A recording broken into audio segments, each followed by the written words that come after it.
Hello everyone, my name is Ryan Cam, and welcome to the start of a mini-series here on the channel called Hugh-Vember, where I'm going to be taking a look at a few films directed by John Hughes.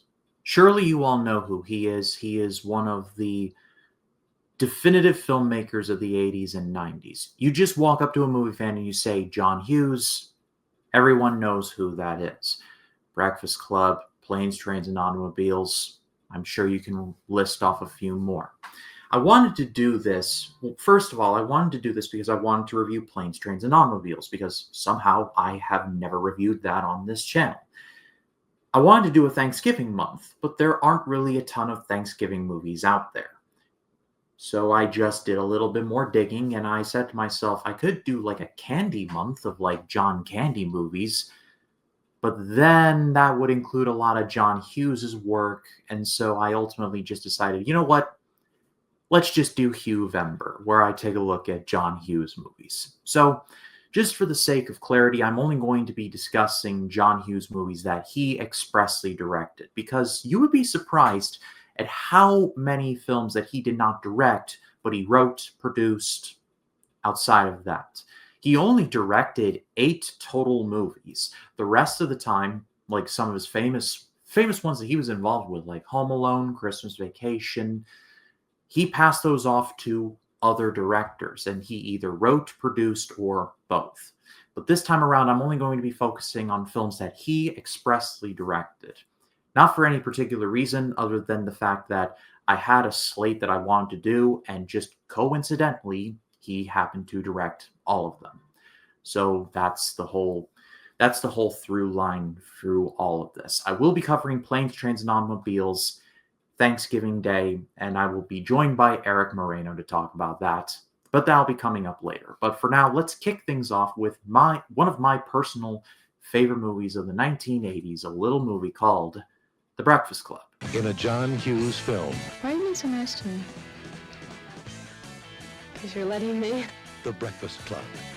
The Breakfast Club was released in 1985, and it starred Molly Ringwald, Anthony Michael Hall, Emilio Estevez, Judd Nelson, Ali Sheedy, and Paul Gleason, and a few others. And this tells the story of 5 teenagers who are all set to Saturday detention at their high school together. They're pretty much stuck in this library with an evil vice principal played by Paul Gleason, and they're asked to write a paper about who they are. Well, they don't really do that, but they slowly start to talk to each other.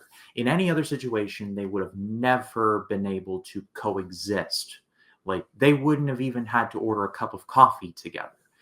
But they're stuck in this room with each other, and they kind of create bonds together that they otherwise would have never created.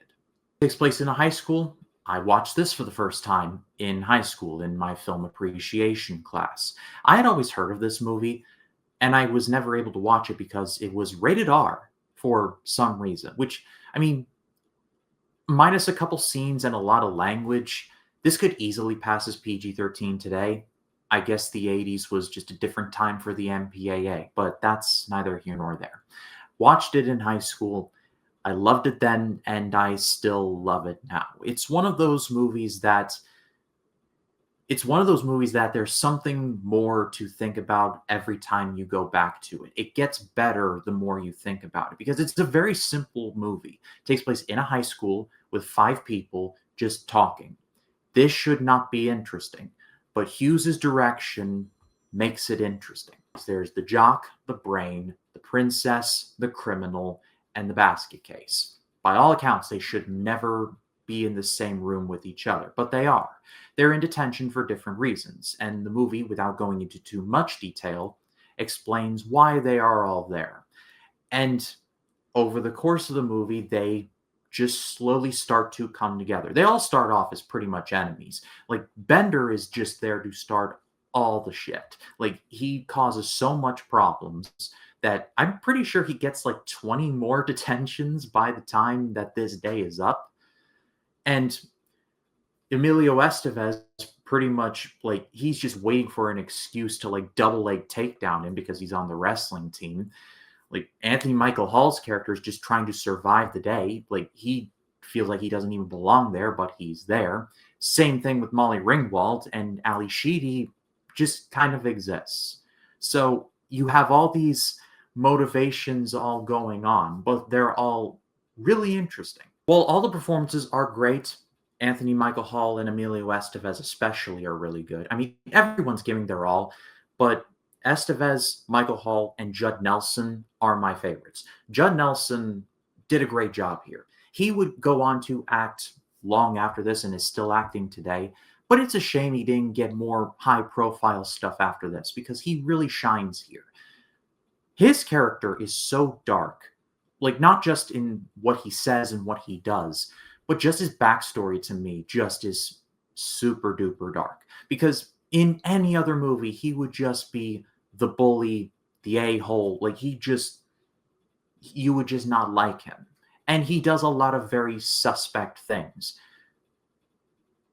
But the movie also does a great job of showing sympathy towards him, and you feel sympathetic for him. One of my favorite scenes is when he's making fun of Anthony Michael Hall's character for like the 20th time, where he's like, "Hey, Dad, can I go fish?" Like it's like he's making fun of the fact that Anthony Michael Hall's character is pretty much on the straight and narrow and doesn't like to get in trouble. He's making fun of that. And Emilio Estevez is like, "Oh yeah, well, what is it like with your dad?" And Bender just goes on this rant where he just he just disassociates with everyone around him and just reverts back to what his dad is really like. Stupid, worthless, no good, goddamn freeloading son of a bitch. What about you? Fuck you! No, Dad! What about you? Fuck you! And you just get the feeling that he was in just a crap situation his whole life. You can definitely make the argument that Bender's character has not aged the best since the 80s.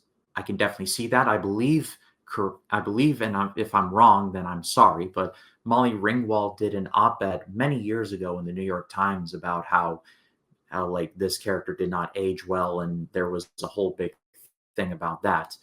But I feel like Bender is the most complex character, and I feel like, yes, he does a lot of very suspect and bad things, but he does it from a place where that's all he's ever known, and he feels weirdly the most comfortable doing these bad things.